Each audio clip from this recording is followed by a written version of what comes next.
myself, and please take it away for a couple of minutes. Thank you. Okay, can you hear me? Yes, wonderful. Okay, you can hear me. Khalif Rasshan here. I'm founder, co-founder, and curator of the African American Museum of Beginnings in Pomona. And it's really good to be here with you all. I'm very much honored that we are to be with you to do this great work. It's awesome. So what we're going to do first is that we're going to play a promotion. It's part of a film that was made for the museum. So Brother Flag, you want to start that? The purpose of the museum is to effect reparations for African people, global reparations. It's not moving. People from other cultures can benefit from this museum because this is everyone's history. It's not just our history. Anyone can come in here and they can find something that they can relate to.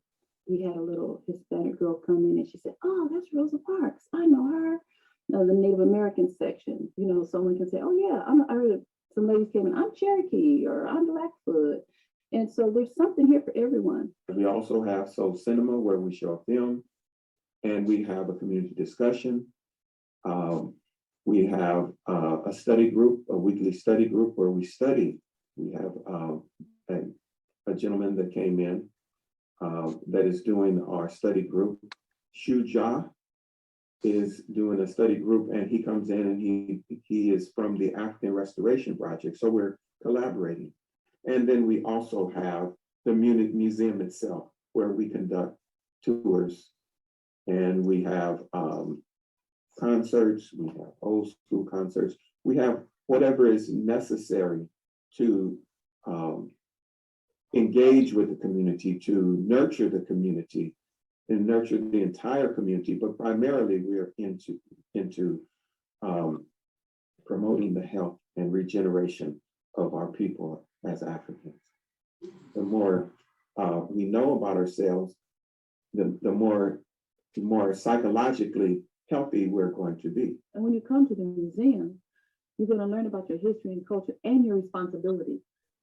And it's our responsibility to be whole and to be wholesome for our children. It's about the legacy you're going to leave. And that legacy has to be built on something. It has to be built by strong individuals, somebody who fought for something. The African American experience in this city is essential to the history of this city. And so what the museum does is it helps to not only capture the broader experience, the African American experience, but it captures the local experience as well. And it's a story that needs to be told, because in fact, it is American history. It is the essence of who we are as a country. And so when kids can come here and their parents can experience this place, I think it adds to the narrative and it adds to the strength of our city. Here I've learned how to love people because one, this is not about me. This is about other people being encouraged. And I think the museum is here and it has encouraged people. I mean, the volunteers. It has encouraged people to step out and, you know, we just have to love each other because it's a movement. It's not a building, it's a movement, you know, and Khalif drives the movement. I'm just on board at the back pushing, you know. So yeah, I've had to learn how to love and I hope that it's affected other people. Okay, very good. All right, I hope that gives a little nutshell of why we exist, and I hope it's a motivation for us to come together. You know, the name of that clip, the name of the film is Harambe, and the idea of that of pulling together. We have to pull together. I don't mean come together. We have a movement of moving ourselves. We're pulling ourselves from one place in history that is one of being dominated to one of being self-determined. So right now I'm going to show you I've never done this part before with this kind of equipment. So we're sort of we're improvising. So the place I'm going to show you is a pan of the museum, and I'm just going to turn around, and what we have is a place that is like a timeline, starting from going back, starting from ancient, starting from ancient Africa to ancient Europe to all of the different motifs that we have. We are right now in a section where you see the judgment scene, okay? And it's hard for me to see it as well, but I'll do the best I can. And some of these things you're familiar with. One thing about the museum is that we started this 11 years ago. It's been 11 years now. And what we did, we called within the community for artifacts. My family had artifacts, but the community had artifacts as well, and they just added to this. And so over the 11 years, we started with just school tables from elementary school to now that we have different things to hold these artifacts. It doesn't matter what you start with. The main thing is that you start, okay? And every community should have a museum like this. Okay, so we're moving around the timeline. And I'll point out some different things, of course, going back to the judgments in you, where you see the Medunetter, or the God writing, or the spiritual writings, the movement of this person from into death or to the other, the afterlife, to where he is judged. One thing that we also try to have in the museum is that whatever section we're dealing with, we also have books. Okay, we see Sheikh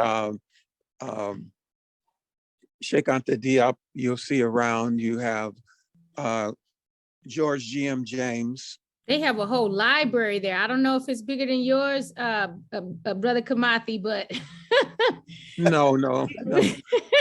We just have books wherever you go, whatever part that we're looking at, there are books, because it's important for us to see documentation.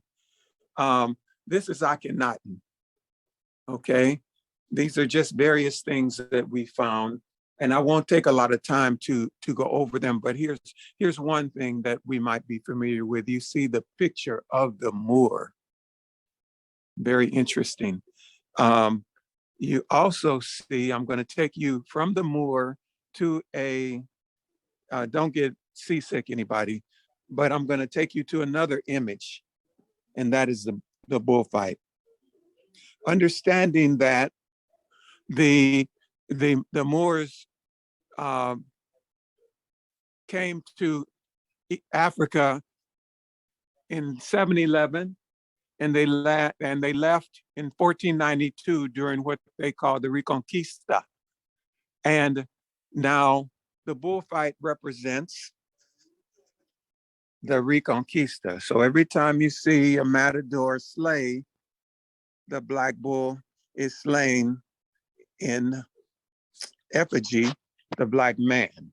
And this is being played out throughout the bullfight. And it's also being played in the streets of America, and has been for many, many centuries. Okay. Let's see, another. Thank you. One more share, please. One more share. Okay, this section is the African presence in Asia. And we have some of the things that you've seen. You have Buddha Dharma, you have Krishna. I don't know whether you could see that. Krishna was called the Black One. Now look at the lips, notice the prognatism. But that's basically what we have at the museum. And I'm going to walk through. We have the African presence in Europe, and we have the Black Madonna, and you have the the coin of Jesus the Christ as an African. So that's about it. We would like for you to come. Go to the website, taamb.org. I'll say it again, taamb.org.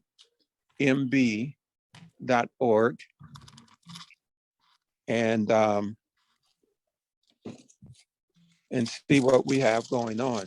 Because our idea is that every community should have this, okay? Every community, and we'll help. If you have any idea, but we will help.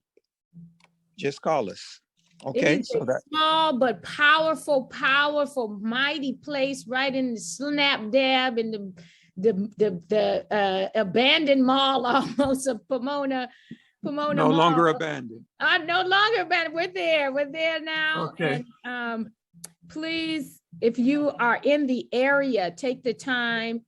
It was something called Giving Tuesday. Give to the African American Museum of Beginnings. You have the website there. I'm sure they have a share. We all looking for money, and y'all been sitting on money because you ain't done nothing for the last 2 years. You ain't gone nowhere with this COVID. So go ahead, reach into that savings. What is this? It's Satisfactory Saturday. So we're gonna go on ahead and satisfy some of the budgetary needs of our great institutions and museums. Thank you so much. It's beautiful. I love going there. I love thank you. I'm glad we could, conquer that tech demon as we now look to the south of the West, where our we gotta get a please, without further ado, Dr. Mama Joye. Greetings, family. My heart has been elevated by the last 24 hours, by yesterday and today. And I come with you with so much love for Black people, for Black family, for Black youth, for Black grandmas and Black grandpas and aunties and uncles and ancestors and the first Genesis people. I come with so much love for all of you. I'm very excited today to actually share 3 things with you. One, my excitement about this whole concept of bricks and bricklaying. 2, the new book that the ancestors have allowed me to birth called The Raw Imaging of Truth from the Chains of Falsehood.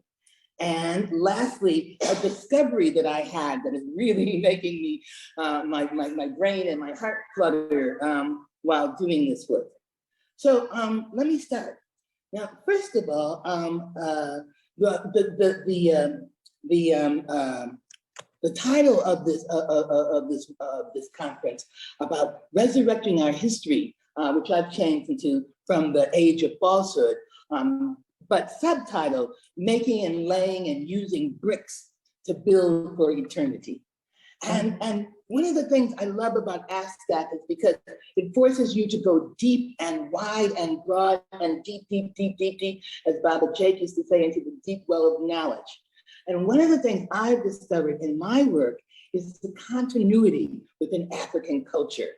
And so I was exploring that when I created a series of 22 YouTube channel episodes that basically was a tour of the artifacts in my house and talking about them in terms of their Kemetic origins, their use in traditional Africa, their use in the African diaspora, and the use in our own homes, in our own lives, because I thought it was really critically important for we to understand what Diop said, is that culturally we are unified.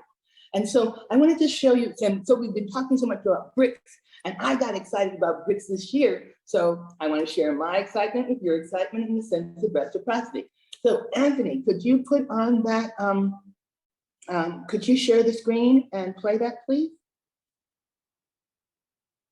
Is that possible? Anthony, are you there? I just want you all to know, I have been having technological tsunamis for the last 4 hours, and Anthony has been working with me because somebody came in and blocked my computer, but the devil will never win. Truth will always be told. And so we are improvising as we do, because we are creative and productive African people. And so so this notion about looking for truth, comes a lot from my concept of re-imaging. And you notice that as people were talking, they weren't just saying to renew, they were saying to renew. And that's a concept that I've been working on really for about the last a little while, the last 2 or 3 years, about what would happen if we, instead of using the Latin prefix or meaning for we used our ancestral meaning for we, which is Ra. And so instead of saying we're going to return, what if we Ra-turned? Which means instead of going back in the same place, what if we instead rose high and saw ourselves as not having no culture, which is returning to slavery and stuff, but Ra-turning is returning to the beginning, returning to the Genesis. And so it extends our lives. So there are many ways that we can use the word Ra in order to transform our consciousness. But I'll get back to you on this. But here, I want to share with you this little short video about bricks so we can really understand the importance of making and laying and using bricks to build for eternity.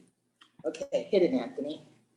Bricks. Hit it, Anthony. Small little piece of brick may seem insignificant, but it was part of a dynastic continuum that began way back in many years ago.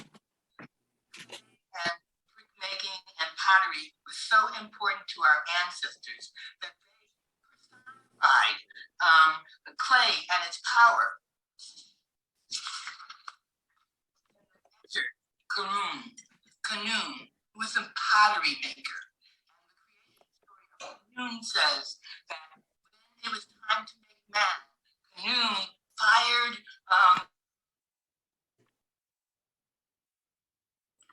Okay, Anthony, I think it's not, the sound's kind of messed up. So again, technology. Okay, I can't stand to hear it that way. So let me tell them the story. Cut that, take me back there. Okay, so what I said, family, in this video, which is very, very good. And if you really want to see it without it shaking and breaking up, just go to Let the Ancestors Speak on YouTube under Ancestral Artworks, and you can see the smooth and elegant and graceful production of it. But essentially what I talked about was the fact that clay and brickmaking has always been a part of our culture. And that even in our creation myths, we talked about humankind being created by Khnum on the pottery wheel. And so that notion of clay as that which makes and creates was really important, and that when they made but it was also a creative thing, and it was also a nurturing thing, because when they made the furnaces in order to do iron and do clay, they used the actual clay itself. So it was like the beginning. It creates itself out of itself. And then I talked about how clay was used to build great monuments in both Kemetic and Africa, as well as throughout the Great Wall of Zimbabwe and the Great Wall in Nigeria and the Great Wall in Benin, and all of those places like that. And that how we had been so skilled with masonry that we could build the pyramids, and that skill of being a bricklayer was unfortunately both a blessing and a curse, because it made us more valuable. So when they came to steal us, when they came to capture us, they captured our artisans, they captured our craftsmen, they captured our brickmakers and our iron forgers, and those got the highest price. And so many of our people who had that knowledge of masonry were taken from the motherland and delivered here, but they didn't lose that knowledge whatsoever. They used that knowledge to build the South in terms of the plantations and the bricks and the building. I had a marvelous, in the video, I talk about how I went down You in the to bathroom? Springs, Mississippi. Okay, don't get your stuff out the. I went to Holly Springs, Mississippi, and got a chance to work with Mama Ricchetti Min and her husband, and he was doing a whole exhibit about brick making. And you know, it takes 1 year to build a batch of bricks. I mean, it's a very, very calculated process, and it's interdisciplinary because you have to, first of all, you have to get the clay out, and then you have to get the impurities out of the clay, and then you have to let it soak over time so they drop out, and then you have to know when the weather's going to go, because when can you put them out to dry, and then you have to know how smooth and how to make them, because if you put them in the kiln, which is also made of bricks, they can explode. And so it took masterminds, it took geniuses to do masonry work. And then in the little episode, I talk about how Harriet Tubman, when we go all the way into America, to the USA, how Harriet Tubman one day, she was around 42 and she was living in Auburn, New York, and she opened the door. She was a knock on the door, and she opened the door, and they said, and there was a man standing there, and he said his name was Mr. Nelson Davis, I think. And he told her that he had been one of the soldiers that she had nursed to health when she was in New York, working in the hospitals with the veteran soldiers who had been wounded, and that he had made a vow that he would find her, he would search for her, and that he would marry her and take care of her the rest of her life the way she had taken care of him.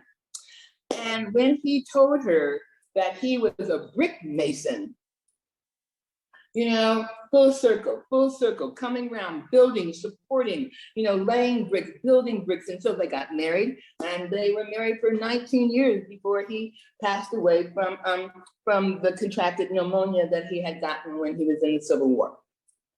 And then and then we talk about how bricks are in our very lives right now. And so, and then the episode ends with, so next time you see a brick, understand its historical legacy. And so this conference fits right into legacy and historical legacy. So I was excited to hear about bricks, and I wanted to share that with you.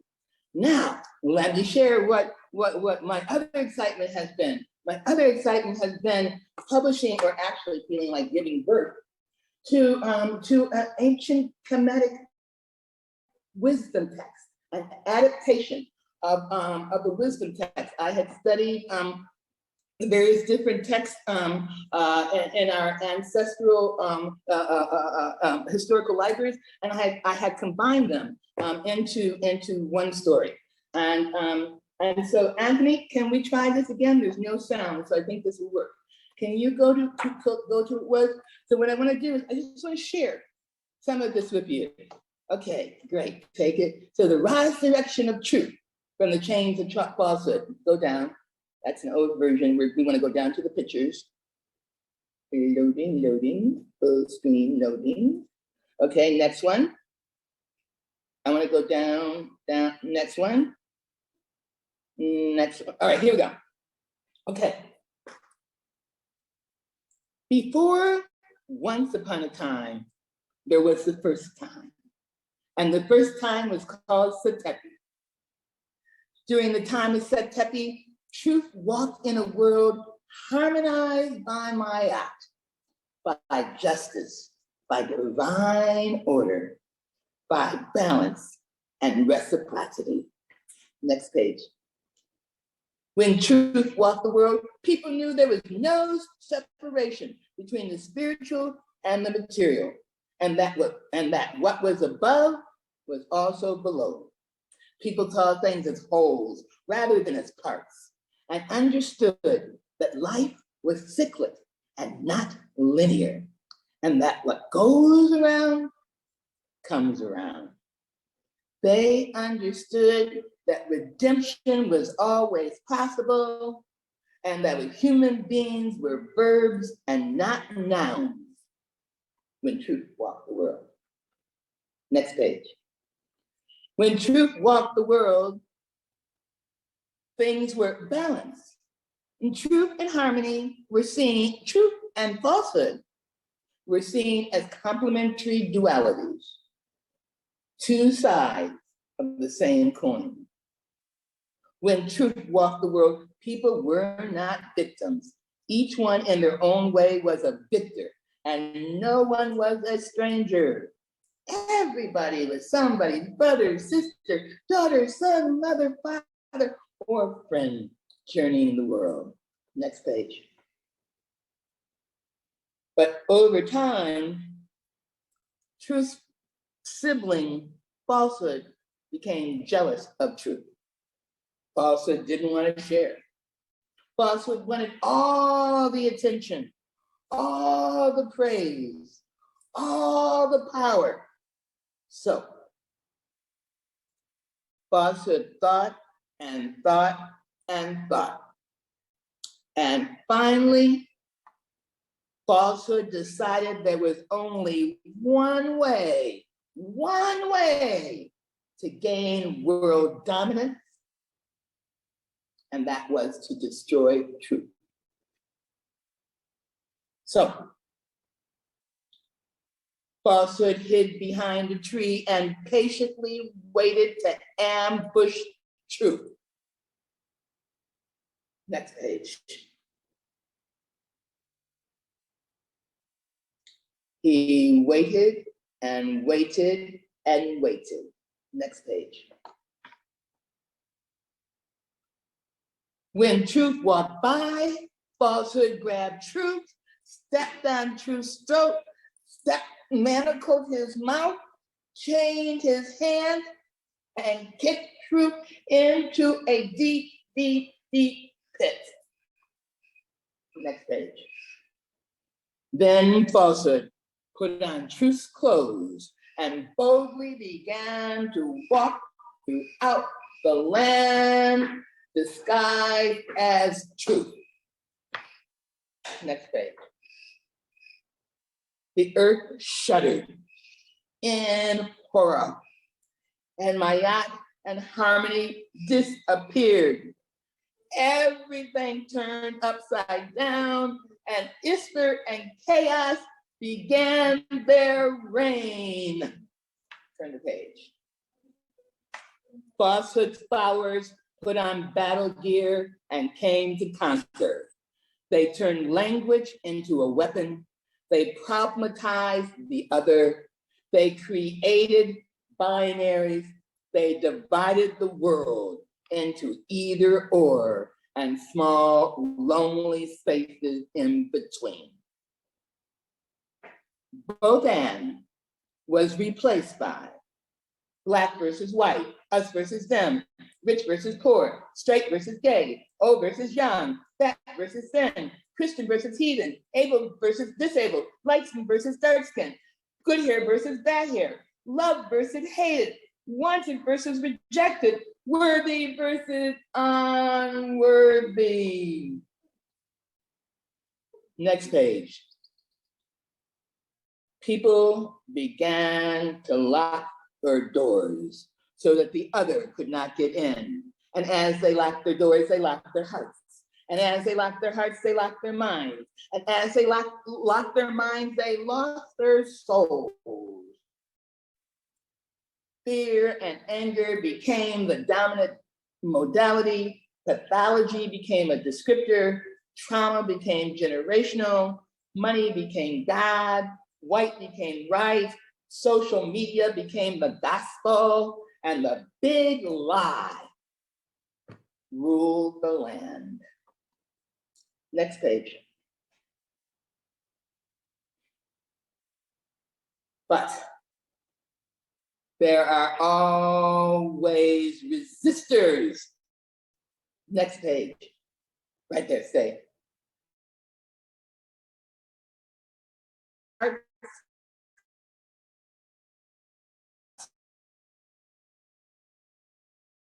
Those who know terrible, those who know that it is not their nature to walk around with their head bent and their eyes to the ground. And so these resistors fought cultural amnesia and focused on liberation.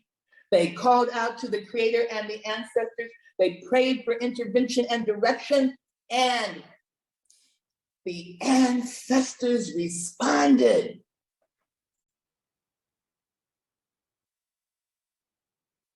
The ancestors advised the resistors to stand up, find like-minded people, form study groups, strategize, and become unified. They told them stories about the Satepi, the first time, and about those resistors in past times of despair and turmoil who brought forth the winning Masu. Petition first time, the rise,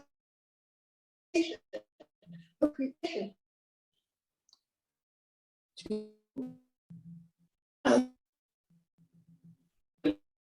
become Out a little bit. I'm almost about to start reading from the book myself because we're so enthralled. We're almost through it. But continue, Mama Joy. Just want to let you know your audio is getting. Oh, where are we with time? Oh, I'm so sorry. Did I go over time?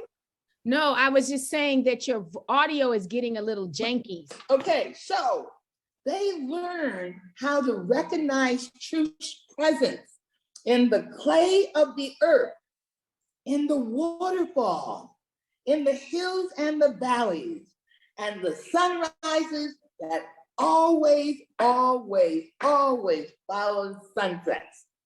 Next page. Now, the ancestors explained that in times of Ifit, truth and falsehood were framed as adversary polarities at war with each other. The one who wins is the one who is fed. The ancestors listened. The ancestors, the resistors listened and took back their power. They began to realize we have to do that. And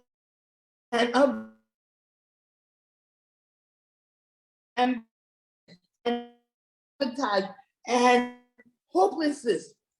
They committed themselves to the ancient Egyptian virtues of and their purpose. To control, they committed themselves to controlling their thoughts and actions, being steadfast in their purpose, identifying their higher ideas, showing evidence of a mission, being called to spiritual order, freeing themselves from resentment, recognizing the power of the teacher, embracing their ability to learn, and transforming themselves through initiation. Next page. Keep going, keep going. It was hard for the resistors to get rid of their toxic programming and conditioning. It is not easy to walk in truth after falsehood is reigned, unexamined, and unchallenged. But they went inside themselves, forgave themselves and each other. They let go of the blame and shame, bitterness and guilt, fear and not enoughness. The page.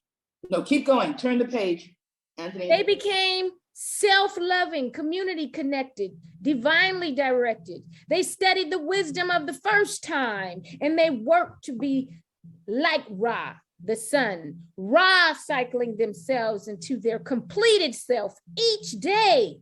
They understood that their liberation was fueled by the ascendance of their unapologetic divine Ka, soul, and the evocative power of the Heka language to accomplish that which one wills. Their mantra became image, re-image, and shift the premise. New page. Inspired by the stories of the first time, fortified by the voices of their inner truth, the resistors set out to bring balance back into the universe. They wanted to quit many times, but they knew they had to bring truth out of darkness into dawn. So they dug and dug and dug. Their minds hurt, their heads throbbed. The naked truth is not always simple to deal with or find. At last, They brought truth to the surface. They removed truth's chains. They fed truth. They covered truth with their love. As they did, truth's light began to glow and glow. As truth's light grew, falsehood hold on the universe became weaker and weaker and weaker. Alone and abandoned by his followers, falsehood slowly slid back into the recess of the universe. Next page. The resistors proclaimed their victory and gave gratitude. They dispersed to spread the news of truth's Ra-Surrection. They urged all to challenge falsehood narratives wherever they found them. They embraced operating in the wholesome of both and. They practiced good speech. They became skilled in knowing when to hold, fold, walk, or run. They saw assets rather than deficits. They contextualized rather than personalized. They became patient with the process. They made lemonade from lemons. They learned not to whine, and most importantly, they learned to rest and digest, to take time to get rid of impurities and let nutrients do their work. New page. They reclaimed their language, names, drums, cultural protocols. They remembered the ancestors' spiritual traditions and activated their genetic memory. They looked to the sky, inhaled the wind, and became wise. Systems were changed. Dynasties were built, generations came together, rituals and practices were instituted based on we go rather than ego, on making a way out of no way, and on seeing each other through rather than seeing through each other. New page. The resistors, who had now become the elders, understood that maintaining truth was a longitudinal and intergenerational effort. They knew that falsehood and its minions would always be lurking in the shadows, waiting to pull them away from their purpose. So they urged all who could hear to give up naivety and fortify themselves daily to see Mott, speak Mott, do Mott, stand in Mott against all odds, like the sun, forever. Then they exhaled, drank water, danced, and made art. New page. The elders then passed the mantle to the next generation. And the next generation was more than prepared, more than ready. They accepted the mantle and marched with heads high, souls strong, minds equipped into eternity, raw, storing truth whenever and wherever they found it in ruin, making it more beautiful than before, like Ra, the sun, into all time, for all time. And if you could say it, Mama Joy. Ashe, Ashe, Ashe, oh.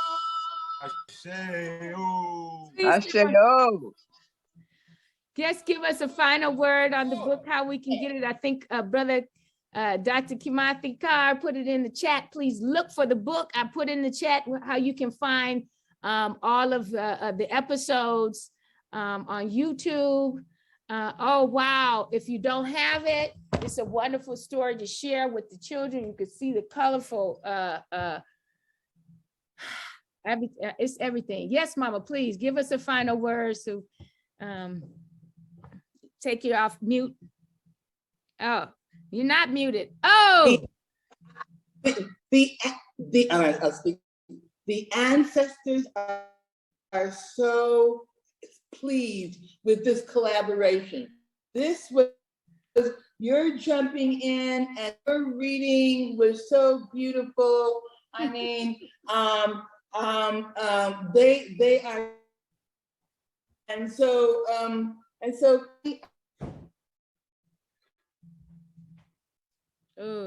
when I went to bed, I gave gratitude. I gave gratitude for ASCAC.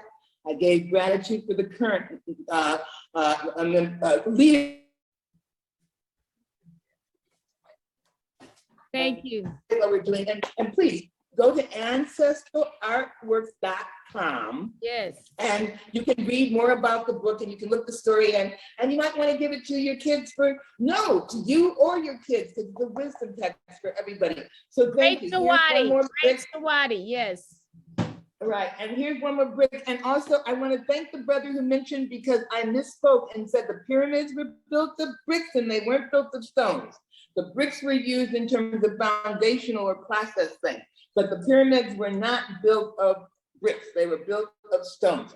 There may have been some that were built of bricks, but not the one in Kenya. They So definitely had some mortar going on, something to solidify them. Right, so I'm always interested to learn. And so if you read the book and you see something and you want to talk with me, please do. Hotep, I love you, family.